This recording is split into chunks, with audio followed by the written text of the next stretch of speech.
నిదర్శనం. తమిళనాడు స్వయం ప్రతిపత్తి దిశగా వేగం పెంచుతోంది. రాష్ట్రాల హక్కులపై బలమైన వాదనలు వినిపిస్తున్న ఆ రాష్ట్రం ఇప్పుడు ఏకంగా తమిళనాడుకు స్వయం ప్రతిపత్తి సాధించే దిశగా సీఎం స్టాలిన్ సంచలన నిర్ణయం తీసుకున్నారు. స్వయం ప్రతిపత్తిపై అధ్యయనం చేసి ప్రభుత్వానికి సిఫార్సులు చేయడానికి సుప్రీంకోర్టు మాజీ న్యాయమూర్తి జస్టిస్ కురియన్ జోసెఫ్ నేతృత్వంలో ఒక ఉన్నత స్థాయి కమిటీని ఏర్పాటు చేస్తున్నట్లు ప్రకటించారు. దీంతో ఒక్కసారిగా అలజడి మొదలైంది.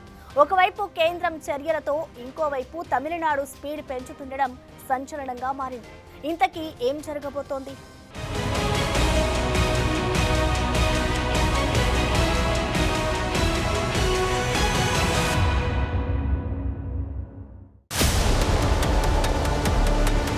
తమిళనాడులో ఏం జరుగుతోంది? స్వయం ప్రతిపత్తి దిశగా అడుగుల? కేంద్రం, రాజ్యాంగం ఒప్పుకుంటాయా? ఇది విభజన వాదానికి దారితీస్తుందా? రాష్ట్రానికి స్వయం ప్రతిపత్తి అంటే ఇండిపెండెంట్ బాడీ. విభజనకు మరో రూపమిది. ఇది మన దేశంలో సాధ్యమయ్యే విషయమేనా? రాజ్యాంగంలో కేంద్రం, రాష్ట్రాల మధ్య స్పష్టమైన నిబంధనలు, అధికారాల విభజన ఉన్నాయి. పరస్పర సహకారం, నమ్మకంతో కథ నడిపించాలి. కానీ అదే మిస్ అవుతోందంటోంది తమిళనాడు. అందుకే సంచలన నిర్ణయం తీసుకుంది. సీఎం స్టాలిన్ అసెంబ్లీలో కేంద్రం పెత్తనాన్ని వ్యతిరేకిస్తూ తమిళనాడుకు స్వయం ప్రతిపత్తి సాధించే దిశగా మొదటి అడుగైతే వేశారు. స్వయం ప్రతిపత్తిపై స్టడీ చేసి ప్రభుత్వానికి సిఫారసులు చేయటానికి సుప్రీంకోర్టు మాజీ న్యాయమూర్తి జస్టిస్ జోసెఫ్ కురియన్ నేతృత్వంలో ఒక ఉన్నత స్థాయి కమిటీని ఏర్పాటు చేస్తున్నట్లు ప్రకటించారు. కమిటీలో అశోక్ వర్ధన్ శెట్టి, ఎం నాగనాథన్ సభ్యులు. శాసనసభలో 110వ నిబంధన కింద ఈ ప్రకటన చేశారు. దీంతో ఒక్కసారిగా అందరి దృష్టి తమిళనాడుపై పడింది. ஊரக வளர்ச்சி, நகர்ப்புற மேம்பாடு என அனைத்தையும் மாநிலங்கள் முன்னெடுத்து செல்கின்றன. ஆனால் அவற்றையெல்லாம் நிறைவேற்றிட தேவையான அதிகாரங்கள் மாநிலங்களிடமிருந்து பறிக்கப்பட்டு ஒன்றிய அரசிடம் குவிக்கப்பட்டு வருகின்றன. ఈ సందర్భంగా స్టాలిన్ చాలా జాగ్రత్తగా మాట్లాడారు. విభజన దిశగా మాట మాట్లాడకుండా కేంద్ర రాష్ట్ర సంబంధాలను మరింత మెరుగుపరిచేందుకే ఈ కమిటీ అంటూ చెప్పుకొచ్చారు. కానీ ఇంటెన్షన్ మాత్రం క్లియర్ కట్ గా కేంద్రానికి అర్థమయ్యేలా బలమైన సిగ్నల్స్ పంపించారు. రాష్ట్రాల హక్కులను హరిస్తోన్న పరిస్థితులు దాపురించాయని, దీనికి సంబంధించి రాజ్యాంగంలోని నిబంధనలను పునఃసమీక్షించాలంటున్నారు. కేంద్ర రాష్ట్ర సంబంధాలపై అమల్లో ఉన్న విధానాలు, చట్టాలు, సహకార సమాఖ్య వ్యవస్థను బలోపేతం చేయాల్సిన అవసరం ఉందంటున్నారు. ఈ కమిటీ 1971లో ఏర్పాటైన జస్టిస్ రాజమన్నార్ కమిటీ సిఫారసులను కూడా పరిగణలోకి తీసుకుని వచ్చే ఏడాది జనవరిలో మధ్యంతర నివేదికను సమర్పిస్తుందని, 2 ఏళ్లలో సమగ్రమైన నివేదికను రూపొందిస్తుందని స్టాలిన్ వివరించారు. ఇటీవలి కాలంలో రాష్ట్రాల హక్కులను కేంద్రం హరించివేస్తోందని, రాష్ట్రాల జాబితాలోని వైద్య, న్యాయ, ఆర్థిక శాఖలను ఉమ్మడి జాబితాలోకి మార్చే ప్రయత్నాలను వేగవంతం చేసిందని స్టాలిన్ ఆరోపించారు. రిపోర్ట్ వచ్చాక ఏం జరుగుతుందన్నది ఆసక్తి మారిన విషయం. ఇదంతా కేంద్రానికి వ్యతిరేకంగా తమిళనాడు అసెంబ్లీ ఎన్నికల ముందు జరుగుతున్న మ్యాటరా, లేదంటే కమిటీతో కథ మార్చాలనుకుంటున్నారా అన్నది చర్చనీయాంశంగా మారింది.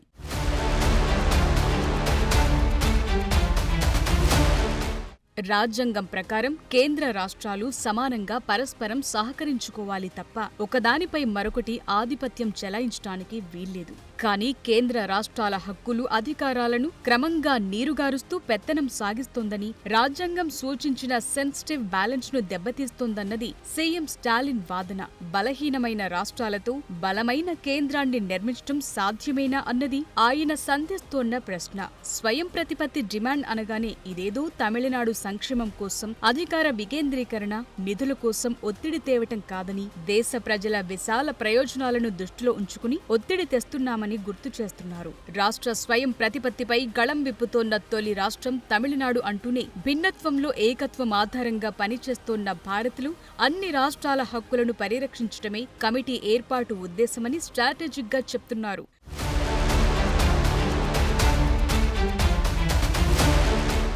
సో ఇక్కడ స్వయం ప్రతిపత్తి డిమాండ్ ఎందుకు తెరపైకొచ్చింది? తమిళనాడు ఏం చేయాలనుకుంటోంది? కేంద్రంతో ఢీ అంటే ఢీ అనేలా ఒత్తిడి పెంచే వ్యూహమా? ఒకవేళ తమిళనాడు అటానమస్ స్టేట్ హోదా సంపాదించుకుంటే మిగతా దక్షిణాది రాష్ట్రాల సంగతేంటి? పన్నులు ఎక్కువ కట్టి తక్కువ రిటర్న్ పొందుతోన్న రాష్ట్రాల పరిస్థితేంటి? తమిళనాడు తిరుగుబాటు ఎక్కడికి దారితీస్తుంది? అసలు స్వయం ప్రతిపత్తి సాధ్యమేనా అన్నది ఇప్పుడు అంతటా జరుగుతున్న చర్చ.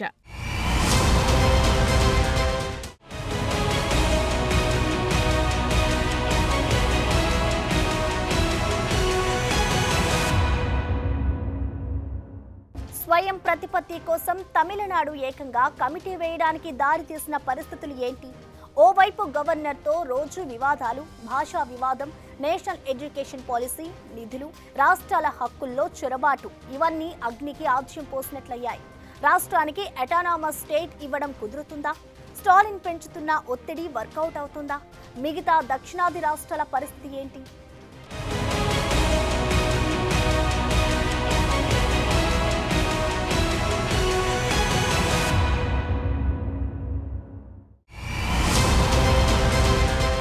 తమిళనాడు అటానమస్ స్టేట్ కోసం కమిటీ ఏర్పాటు చేయటం వెనుక చాలా కారణాలున్నాయి. ఇదంతా రాత్రికి రాత్రి పుట్టుకొచ్చిన ఆలోచన కాదు.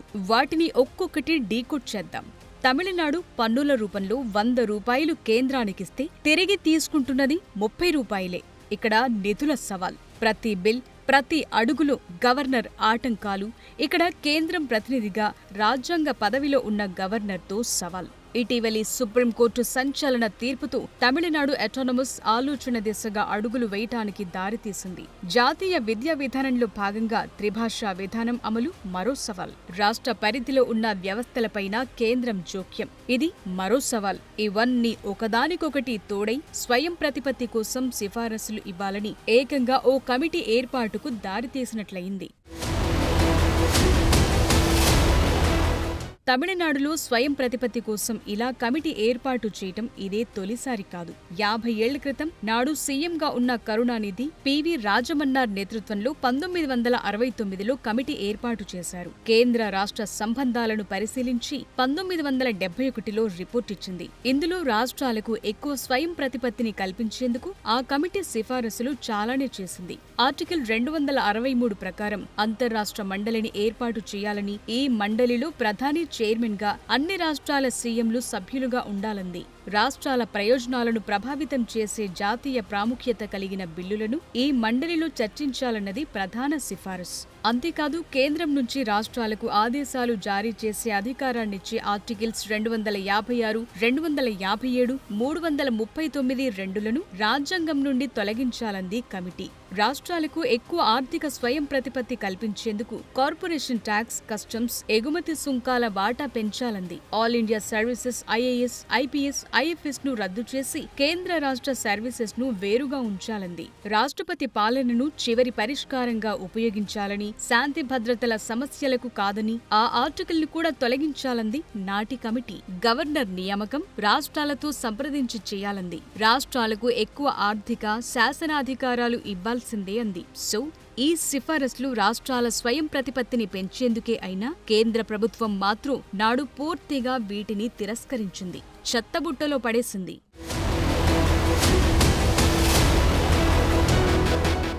సో అది కరుణానిధి జమానా. కానీ ప్రస్తుత సీఎం స్టాలిన్ మాత్రం కథ మరోలా నడిపిస్తున్నారు. నిజానికి తమిళనాడు స్వయం ప్రతిపత్తి అడగటానికి చాలా కారణాలున్నాయి. ఈ రాష్ట్రంలో భారత్లో అభివృద్ధి చెందిన రాష్ట్రంగా ఉంది. ఈ డిమాండ్ రాజ్యాంగ, ఆర్థిక, సాంస్కృతిక, రాజకీయ కారణాల మిక్స్డ్ గా ఉంది. హిందీ భాష ఆధిపత్యానికి వ్యతిరేకంగా దక్షిణ భారత గుర్తింపును బలోపేతం చేసేలా పెరియార్, అన్నాదురై టైంలోని ద్రవిడనాడు ఉద్యమం వచ్చింది. సో ఆర్థిక అసమానతలు, రాజ్యాంగ అధికారాల విభజన, సాంస్కృతిక, భాషా గుర్తింపు, రాజకీయ సాధికారత ఈ డిమాండ్ వెనుక కీలకంగా ఉన్నాయి. వీటిని ఇంకాస్త క్లారిటీగా చూద్దాం. దేశ జీడీపీలో తమిళనాడు కీ రోల్ పోషిస్తోంది. అయితే తన ట్యాక్స్ ఆదాయంలో తక్కువే తీసుకుంటున్నామన్న ఆవేదన ఉంది. 100 రూపాయలు కేంద్రానికిస్తే 30 రూపాయలు తిరిగి తీసుకుంటోంది. జీఎస్టీ అమల్లోకొచ్చిన తరువాత ఇది మరింత సమస్యగా మారిందన్నది తమిళనాడుదే కాదు, తెలంగాణ, ఇతర దక్షిణాది రాష్ట్రాల వాదన కూడా.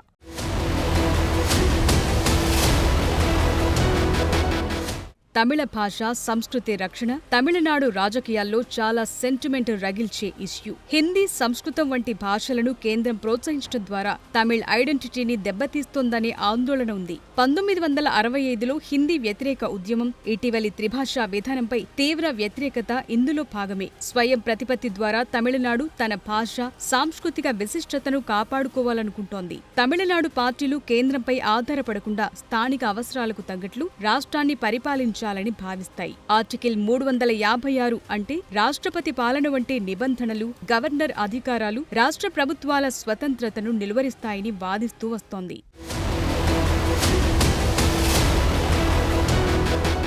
2021లో డీఎంకే అధికారంలోకొచ్చిన తరువాత ఈ అటానమస్ డిమాండ్ మరింత బలపడింది. సీఎం ఎంకే స్టాలిన్ రాష్ట్రాల ఆర్థిక, శాసనాధికారాలను పెంచాలని కేంద్రంపై ఒత్తిడి చేస్తున్నారు. వీటికి తోడు కేంద్రం ఏకపక్షంగా తీసుకుంటున్న నిర్ణయాలు, సీఏఏ, వ్యవసాయ చట్టాలపై రాష్ట్రాల అభిప్రాయాలను పరిగణలోకి తీసుకోలేదని తమిళనాడు గుర్తు చేస్తోంది. మరి ఈ స్వతంత్ర ప్రతిపత్తి కోసం కమిటీ సిఫారసులు చేస్తే మళ్లీ కేంద్రం అంగీకరించే పరిస్థితి ఉందా అంటే ఖచ్చితంగా ఉండదు. కానీ ఒక ప్రయత్నం, ఒక ఒత్తిడి, ఒక స్ట్రాటజీ దిశగా స్టాలిన్ సాగుతున్నారన్న విషయం అర్థం చేసుకోవచ్చు. ఇటీవల తమిళనాడు గవర్నర్ బిల్లుల్ని దీర్ఘకాలం పెండింగ్ లో ఉంచడంతో సుప్రీంకోర్టు కూడా గవర్నర్ అధికారాలను గుర్తు చేస్తూ సంచలన తీర్పు ఇచ్చింది. బిల్లులకు గవర్నర్ ఆమోదం తెలపకపోతే 3 నెలల్లో అవి ఆమోదం పొందినట్లే అని సుప్రీం తీర్పుతో బూస్టప్ వచ్చింది. ఒక రాష్ట్రానికి స్వతంత్ర ప్రతిపత్తి ఇవ్వటం అంటూ దేశంలో ఉండదు. రాజ్యాంగం ఇచ్చిన అధికారాలను వదులుకునేందుకు కేంద్ర ప్రభుత్వం సిద్ధంగా ఉండదు. అదే సమయంలో కేంద్రం ఆధిపత్యం కింద ఉండేందుకే రాష్ట్రాలు అంగీకరించవు. ఇది కేంద్రంలో ఒక పార్టీ, రాష్ట్రంలో మరో పార్టీ అధికారంలో ఉన్న చోట మరింత సంక్లిష్టం. సో రాజ్యాంగం కేంద్రానికే ఎక్కువ అధికారాలిచ్చింది. స్వయం ప్రతిపత్తి జరగాలంటే రాజ్యాంగ సవరణలు అవసరం. ఇది రాజకీయంగా సంక్లిష్టం. కేంద్రం ఒప్పుకోదు. డిమాండ్ చేసిన రాష్ట్రాలకు స్వయం ప్రతిపత్తి ఇస్తూ వెళితే జాతీయ ఐక్యతకే భంగమన్న ఆందోళన రావటం సహజమే. నిజానికి స్వయం ప్రతిపత్తి డిమాండ్ తమిళనాడు అందుకుంటోంది.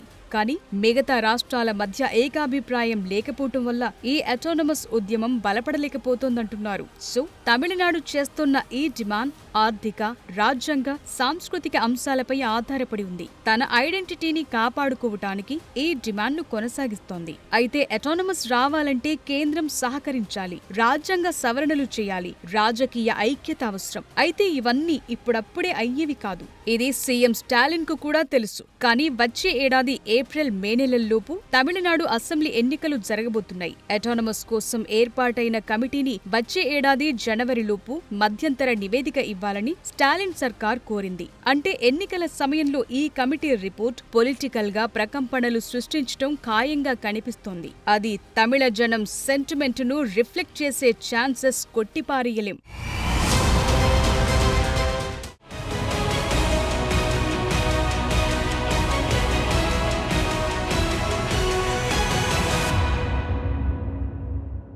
తమిళనాడు చేస్తున్న ప్రయత్నం కేంద్రంపై ఒత్తిడి తేవడానికి, కేంద్రం ఆధిపత్యాన్ని తగ్గించడానికి.